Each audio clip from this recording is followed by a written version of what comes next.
Welcome back to yet another video.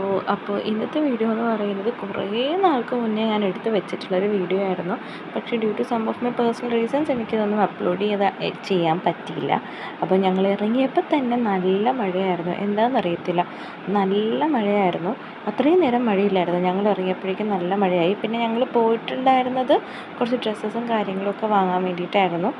ബസ്സിലായിരുന്നു പോയത്. And പോയത് എവിടെയാണെന്ന് വെച്ചാൽ ഓൾ ടൈം ഫേവറേറ്റ് ആയിട്ടുള്ള സുഡിയോയിലാണ്. അപ്പോൾ സുഡിയോയിൽ എപ്പോഴും കയറുമ്പോൾ തന്നെ ഞാൻ ഫസ്റ്റ് നോക്കുന്ന വൈറ്റ് കളർ ഡ്രസ്സാണ്. എനിക്കെന്താണെന്നറിയത്തില്ല, എനിക്ക് ഒരുപാട് വൈറ്റ് കളർ ഡ്രസ്സസ് ഉണ്ട്. പക്ഷേ എപ്പോഴും ഏറ്റവും ലാസ്റ്റ് ആകുമ്പോഴേക്കും ഞാൻ വൈറ്റ് കളർ ഡ്രസ്സിൽ തന്നെ പിടിച്ച് നിൽക്കും. ഫസ്റ്റൊക്കെ ഓർക്കും എടുക്കത്തില്ല എന്നൊക്കെ പറഞ്ഞിട്ടായിരിക്കും കയറുന്നത്, പക്ഷേ വൈറ്റ് കളറിനകത്തായിരിക്കും പിടിച്ച് നിൽക്കുന്നത്. ആൻഡ് ഓൾസോ ഇതൊരു വേറൊരു ഡ്രസ്സാണ് കേട്ടോ. ഈ സംഭവം എനിക്കിഷ്ടമായി, പക്ഷേ അത് ഭയങ്കര ലൂസായിരുന്നു. പിന്നെ വേറൊരു അടുത്തൊരു വൈറ്റ് കളർ ഡ്രസ്സുണ്ട്. അതെനിക്ക് ഭയങ്കരമായിട്ട് ഇഷ്ടമായി കേട്ടോ. എനിക്ക് ആക്ച്വലി അങ്ങനത്തെ മെറ്റീരിയൽ എനിക്ക് ഭയങ്കര ഇഷ്ടമാണ്. അപ്പോൾ എനിക്കത് ഭയങ്കരമായിട്ട് ഇഷ്ടമായി. പിന്നെ ഞങ്ങൾ ഉടനെ പോയത് 199 സെക്ഷനിലാണ്. പിന്നെ ജീൻസിൻ്റെ സെക്ഷനിൽ ജസ്റ്റ് ഒന്ന് കയറി നോക്കി. ബിക്കോസ് ഓൾറെഡി എനിക്ക് നിറയെ ജീൻസസ് ഉണ്ട്. ഞാൻ ഏറ്റവും കൂടുതൽ വാങ്ങുന്നത് ജീൻസാണ്. ആൻഡ് ജീൻസ് പക്ഷേ ഞാൻ അവിടെ നിന്നൊന്നും എടുത്തില്ല കേട്ടോ. സത്യം പറഞ്ഞാൽ ഇത് ഇത്രയൊക്കെ നോക്കിയിട്ടുണ്ടെങ്കിലും ഒരു ഡ്രസ്സും ഞാൻ സുഡിയോയിൽ നിന്ന് എടുത്തിട്ടില്ല. പിന്നെ അത് ന്യൂഡിൽ സ്ട്രാപ്പിൻ്റെ ഡ്രസ്സാണ്. എനിക്ക് ആക്ച്വലി ന്യൂഡിൽ സ്ട്രാപ്പിൻ്റെ ഡ്രസ്സ് ഭയങ്കര ഇഷ്ടമാണ്. പക്ഷേ അതിനൊരു ഡ്രോബാക്ക് എന്താണെന്ന് വെച്ചാൽ, നമ്മൾ ഈ സമ്മർ സീസണൊക്കെ ആകുമ്പോൾ ഇന്നറൊക്കെ ആയിട്ടിടുമ്പോൾ ഭയങ്കര നമുക്ക് അൺകൺട്രോളബിൾ ആയിട്ടുള്ള ചൂടാണ് കേട്ടോ. പിന്നെ ഞങ്ങൾ അവിടുന്ന് ഉടനെ തന്നെ പോയത് മെൻസ് വെയർ സെക്ഷനിലേക്കാണ്. എനിക്ക് സത്യം പറയാലോ, നേരത്തെ കാണിച്ച ആ ഒരു ഡ്രസ്സ് ഭയങ്കരമായിട്ട് ഇഷ്ടമായി. നല്ല രസമുണ്ടായിരുന്നു ആ ഒരു ഡ്രസ്സ് കാണാൻ വേണ്ടിയിട്ട്. പിന്നെ ഈ വൈറ്റ് ഷർട്ട് ഒരു നിമിഷം ഞാൻ ചിന്തിച്ചു എടുത്താലോ എന്ന്. പിന്നെ ഞാൻ വിചാരിച്ചു വേണ്ടാന്ന്. ബിക്കോസ് എത്ര വെയിറ്റ് ഉണ്ടെന്ന് എനിക്ക് പോലും അറിയത്തില്ല. പിന്നെ ഞങ്ങൾ ഉടനെ പോയത് ഈ ഒരു കോസ്മെറ്റിക് സെക്ഷനിലേക്കാണ് കേട്ടോ. ആക്ച്വലി ഞാൻ സുഡിയോയിൽ നിന്ന് സാധാരണ കോസ്മെറ്റിക്സ് ഒന്നും വാങ്ങാറില്ല. ബിക്കോസ് അവിടെ ചീപ്പാണ്, അതേപോലെ തന്നെ ക്വാളിറ്റിയും കാണില്ല. പിന്നെ ഇതേപോലത്തെ പൗച്ചസൊക്കെ വാങ്ങാനാണെങ്കിൽ സുഡിയോയിൽ നല്ല ഓപ്ഷനാണ്. ബിക്കോസ് അത് ലാസ്റ്റ് ചെയ്യും, ഈ പൗച്ചസ്. പിന്നെ അതേപോലെ തന്നെ ടിഷ്യൂസ്, വൈപ്സ്, അങ്ങനത്തെ കാര്യങ്ങളൊക്കെ സുഡിയോയിൽ നല്ലതാണ് കേട്ടോ. പിന്നെ ഉടനെ തന്നെ ഫുഡ് വെയർസിനും അത്യാവശ്യം നല്ലൊരു കളക്ഷൻ ഉണ്ടായിരുന്നു. അവിടുന്ന് പിന്നെ കുറച്ച്, സത്യം പറഞ്ഞാൽ ഞാനൊന്നും പർച്ചേസ് ചെയ്തില്ല. എൻ്റെ ഫ്രണ്ടാണ് പർച്ചേസ് ചെയ്തത്. ദാറ്റ് മീൻസ് എൻ്റെ റൂംമേറ്റാണ് പർച്ചേസ് ചെയ്തത്. അവിടുന്ന് ഞങ്ങൾ ഇറങ്ങിയിട്ട് പിന്നെ ഉടനെ തന്നെ സെലക്ട്സ് മോളിലായിരുന്നു പോയത്. ബിക്കോസ് ആ കുട്ടിക്ക്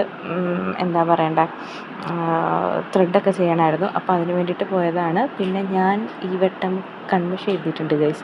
അതുകൊണ്ടാണ് ഈ ദിഗംബരനെ പോലെ ഇരിക്കുന്നത്. സാധാരണ ഞാൻ എഴുതാതിരിക്കുമ്പോഴേക്കും എനിക്ക് കുഴപ്പമൊന്നുമില്ല. പക്ഷേ എഴുതുമ്പം ഞാൻ നല്ല ദിഗംബരനെ പോലെ ഇരിക്കും. പിന്നെ അത് കഴിഞ്ഞിട്ട് പിന്നെ സെലക്ട്സ് മോളിൽ നിന്നൊക്കെ ഇറങ്ങി കേട്ടോ. ആക്ച്വലി ഈ ഒരു വീഡിയോ കുറേ നാൾക്ക് മുന്നെയാണ് എടുത്തത്. അപ്പോഴേക്കും ഇവിടുന്നൊക്കെ ഉള്ള ക്ലിപ്പൊക്കെ വെച്ചിട്ടാണ് കേട്ടോ ഞാൻ ഈ ഒരു വീഡിയോ തന്നെ അപ്ലോഡ് ചെയ്യുന്നത്. ബിക്കോസ് ഇനി തൊട്ട് കണ്ടിന്യൂസ് ആയിട്ട് വീഡിയോ ഇടണം എന്ന് നല്ലൊരു ആഗ്രഹമുണ്ട്. അത് കഴിഞ്ഞിട്ട് പിന്നെ കോസ്മെറ്റിക് ഷോപ്പിൽ പോയിട്ട് കുറച്ച് കോസ്മെറ്റിക്സും കാര്യങ്ങളും ഒക്കെ വാങ്ങിയിട്ടുണ്ടായിരുന്നു. അങ്ങനെ അവിടുന്ന് ഞാനൊരു മിറർ സെൽഫി എടുത്തു ഗൈസ്. അത് കഴിഞ്ഞിട്ട് പിന്നെ നല്ല വിശപ്പായതുകൊണ്ട് ഞങ്ങൾ ഫുഡ് കയറിയിട്ട് ഞങ്ങൾ ഫുഡ് ഓർഡർ ചെയ്തു. സത്യം പറയും, മെനു ഒക്കെ കാണിക്കുന്നത് വെറും പ്രഹസനമാണ്. ബിക്കോസ് എന്താണ് ഓർഡർ ചെയ്യാൻ പോകുന്നതെന്ന് എനിക്കും അറിയാം, എൻ്റെ റൂംമേറ്റിനും അറിയാം. അതുകൊണ്ട് തന്നെ ഞങ്ങൾ ജസ്റ്റ് ഒന്ന് വീഡിയോ എടുക്കാൻ വേണ്ടി മാത്രമാണ് ഞങ്ങൾ ആക്ച്വലി ആ ഒരു മെനു കാർഡൊക്കെ കാണിച്ചത്. എന്താ ഓർഡർ ചെയ്യുന്നതെന്ന് വെച്ചാൽ കാണിച്ച് തരാം. ഇതാണ്. അവൾ ഓർഡർ ചെയ്തിട്ടുണ്ടായിരുന്നത് കാന്താരി അൽഫാമാണ് ആസ് യൂഷ്വൽ. എപ്പോഴും ഞങ്ങൾ ഗുഡ്ഡോറിൽ പോകുമ്പോഴേക്കും എൻ്റെ റൂംമേറ്റ് കാന്താരി അൽഫാമും ഞാൻ ഷവർമയുമായിരിക്കും കേട്ടോ ഓർഡർ ചെയ്യുന്നത്. പിന്നെ അവൾ എനിക്കൊരു ബൈറ്റ് തന്നെയാണ്. ഇവിടുത്തെ സാധാരണ കാന്താരി അൽഫാമിന് നല്ല സ്പൈസിനെസ് ആണ്, ശരിയാണ്. പക്ഷേ എനിക്കെന്താണെന്നറിയത്തില്ല, എനിക്ക് ഒട്ടും പറ്റില്ല. അതുകൊണ്ട് ഞാൻ ഒരു പ്ലേറ്റ് ഷവർമയാണ് ഓർഡർ ചെയ്തത്. ഈ ഒരു പ്ലേറ്റ് ഷവർമ സത്യം പറയാം 2 പേർക്ക് കഴിക്കാൻ പറ്റുന്ന ക്വാണ്ടിറ്റിയുടെ അത്രയും ഉള്ളൊരു പ്ലേറ്റ് ഷവർമയാണ് കേട്ടോ. നല്ല ടേസ്റ്റാണ്, അടിപൊളിയുമാണ്. ആൻഡ് പിന്നെ വേറൊരു കാര്യം എന്ന് പറയുന്നത്, ഇവിടുന്ന് ഇപ്പം ഞങ്ങൾ ഫുഡ് കഴിക്കുവാണെങ്കിലും ഞങ്ങൾ റൂമിലൊക്കെ ചെന്ന് കഴിയുമ്പോഴേക്കും പിന്നെ ഞങ്ങൾക്ക് വിശപ്പ് തുടങ്ങും. അതെന്താണെന്നറിയത്തില്ല, അതങ്ങനെ ഞങ്ങളായിപ്പോയി ആക്ച്വലി. പിന്നെ വേറൊരു കാര്യം, ഞങ്ങൾ എപ്പോഴും ഇവിടുന്ന് പോകുമ്പോഴേക്കും ഈ ഒരു ഹോട്ടലിൽ ചെല്ലുമ്പോഴേക്കും ഞങ്ങൾ ഒരുപാട് മയണൈസ് വാങ്ങും. എന്താണെന്നറിയത്തില്ല, മയണൈസ് ഫ്രീ ആയതുകൊണ്ടാണോ എന്നൊന്നും അറിയത്തില്ല. മയണൈസ് ഞങ്ങൾ വാങ്ങുന്നതിന് കയ്യും കണക്കുമില്ല ഗൈസ്. അതങ്ങനെ ആയിപ്പോയി. പിന്നെ നല്ല ടേസ്റ്റുമാണ്. എനിക്ക് ഭയങ്കര ഇഷ്ടമാണ് കേട്ടോ ഇവിടുത്തെ ഷവർമ്മ. എനിക്ക് ഭയങ്കര ഇഷ്ടമാണ്. ഇവിടുത്തെ റോള് ഞാൻ വാങ്ങാറുണ്ട്, സ്പൈസി ഷവർമ്മയും വാങ്ങാറുണ്ട്, ഫുൾ മീറ്റ് ഷവർമ്മ ഒക്കെ വാങ്ങിയിട്ടുണ്ട്.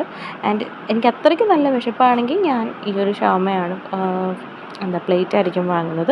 എനിക്കങ്ങനെ വിശപ്പൊന്നുമില്ല, എനിക്കൊരു നോർമൽ ലെവലൊക്കെ ആണെങ്കിൽ, hungry but not so hungry എന്നുള്ള രീതിയിലൊക്കെ ആണെങ്കിൽ ഞാൻ എന്ത് ചെയ്യുന്നതെന്ന് വെച്ചാൽ, ഒന്നില്ലെങ്കിൽ ഞാൻ റോളായിരിക്കും വാങ്ങുന്നത്. അതാകുമ്പോഴേക്കും നമുക്ക് അത്രയ്ക്ക് ഹെവിയും ആകത്തില്ല, നമുക്ക് ഓക്കെയും ആകും. ഇത് കഴിക്കുമ്പോഴേക്കുള്ള മെയിൻ എന്താണെന്ന് വെച്ചാൽ ഭയങ്കരമായിട്ട് ഹെവി ആകും, നമുക്ക് കുറേ നേരം നടക്കാൻ പറ്റത്തില്ല. അത് പിന്നെ എങ്ങനെയും